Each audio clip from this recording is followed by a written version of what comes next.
Okay, let's jump straight in. We're doing a deep dive today into uh, a really striking section of ancient text. We're looking at the Book of Numbers, specifically chapter 29. Right. And this chapter, well, it lays out these incredibly precise instructions, quite demanding ones, for offerings during major religious festivals. Yeah. And they're all packed into this one specific period, the seventh month. What really jumps out at you, I think, when you read it is just the sheer level of detail. Oh, absolutely. And the repetition. It's not vague at all, is it? No, it specifies the exact number, the type of animal, bulls, rams, lambs, even down to their age. And the grain offerings, too. Very precise measurements, like tenths of an eva, plus that constant refrain about animals needing to be without defect. And that the offerings are an aroma pleasing to the Lord. That phrase comes up again and again. It really does. So yeah, that meticulousness is quite arresting. And the chapter covers three main periods in that seventh month. That's right. You got the first day. And the 10th day.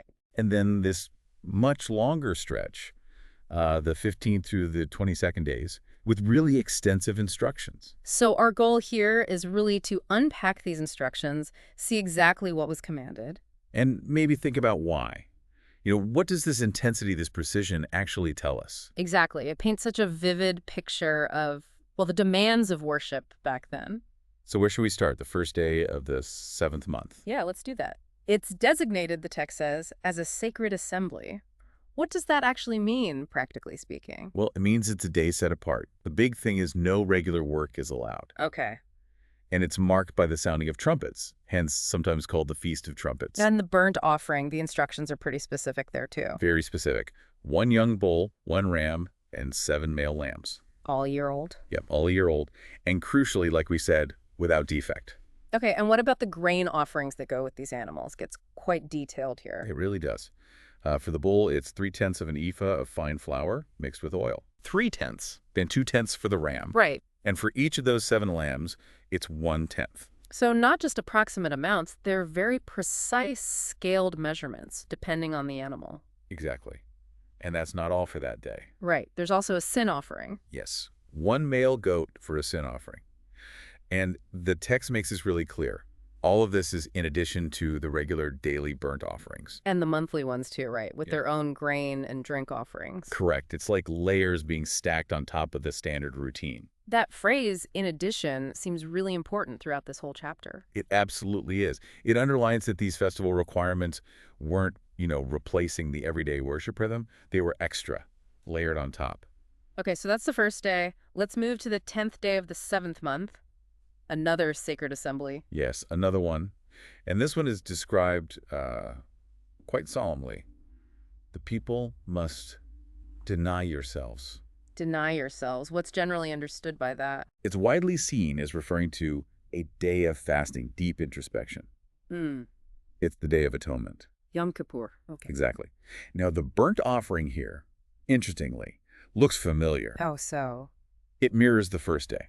1 young bull, 1 ram, 7 male lambs, year old, without defect. And the grain offerings too? Same scaled amounts? Yes, same deal. 3/10 with the bull, 2/10 with the ram, 1/10 with each lamb.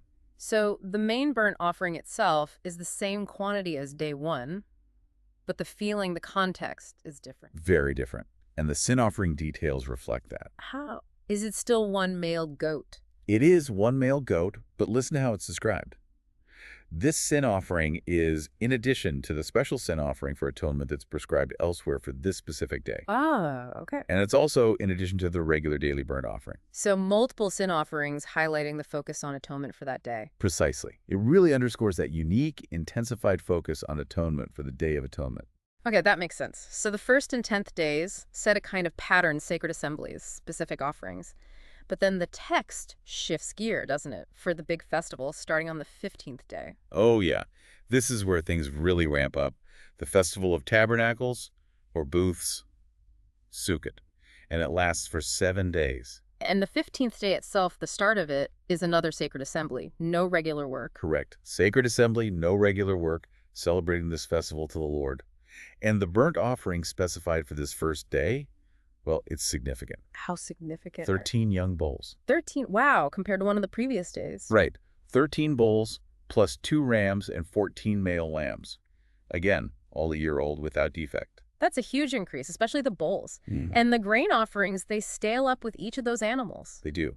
3/10 of an ephah with each of the 13 bulls, Okay. 2/10 with each of the 2 rams, Right. and 1/10 with each of the 14 lambs. So the workload for preparing those offerings alone must have been immense. Unbelievable. And consistent with the pattern, there's also the sin offering. One male goat. One male goat, yes. And always, in addition to the regular daily and monthly offerings. Okay, so that's just day one of the 7-day festival. What happens over the next 6 days? Because this is where that unique pattern emerges that people often talk about. Yes, this is really fascinating. On the second day of the festival, so the 16th of the month, the number of bulls for the burnt offering decreases by 1 To 12. to 12. But the rams and lambs stay the same. Still 2 rams, still 14 lambs. Okay, so 12 bulls on day 2, the 16th. Does it keep going down? It does. On day 3, the 17th, it's 11 bulls. Day 4, the 18th, 10 bulls. It just steadily drops by 1 bull each day for the whole 7 days. Exactly. All the way down to 7 bulls on the 7th day of the festival, which is the 21st of the month. But the rams and lambs remain constant throughout. Constant. Always 2 rams, always 14 lambs, each of those 7 days. And the sin offering. It's still there every day. Yeah. 1 male goat for the sin offering, again, in addition to the regular stuff. The steady day-by-day decrease in bulls. That's really striking. Does the text give any reason why? It doesn't explicitly say, which, leaves room for interpretation. Sure. Could it be practical? Maybe managing the sheer number? Or symbolic? Perhaps representing the festival winding down? Or relating to the number 7 itself? Or maybe something else entirely we don't grasp now. Could be. But whatever the reason, the precision of that countdown is undeniable. It's not random. And if you add up the total bulls over just those 7 days. It's quite something. 13 plus 12 plus 11, all the way down to 7. That's 70 bulls in total. 7. Just for the main burnt offering for those 7 days, plus 14 rams, plus 98 lambs, Plus the 7 sin offerings. plus all the grain and drink offerings for every single animal. And all of this is still in addition to the regular daily and monthly sacrifices happening concurrently. Yeah. The logistical effort, the resources required. Yeah. It's staggering to think about. Truly immense. So what happens after those 7 intense days of the festival finish? Is that the end of it for the month? Not quite. There's an 8th day, the 22nd of the month, Okay. and it's marked as another sacred assembly. Again, no regular work. And the offerings for this final day, do they stay at the level of the 7th day or? No, they scale back down quite significantly. It's like a concluding marker. The burnt offering is 1 bull, 1 ram, and 7 male lambs. Ah, back to the numbers we saw on the 1st and 10th days of the month. Exactly the same quantities. All a year old, without defect, with their specified grain and drink offerings. It feels like a formal closing act after the intensity of the main festival week. A bookend, sort of. Yeah, it's a good way to put it. And just like all the other special days, there's 1 male goat as a sin offering. Still in addition. Still in addition to the regular offerings. And then the chapter basically wraps up. It states, these are the required offerings for the Lord at these appointed feasts. Over and above any personal vows or free will offerings people might bring. Right. Covering burnt, grain, drink, and fellowship offerings. And it ends by saying, this is all commanded by the Lord through Moses. So, stepping back now, looking at this whole chapter in Numbers 29, what's the big takeaway for you from this deep dive? Well, I mean, it just reveals this incredibly precise, incredibly intense, and frankly demanding schedule of ritual, all focused in this 7th month. Nothing left to chance. Nothing. Yeah. Every number specified, every type of animal, even the fractions of grain.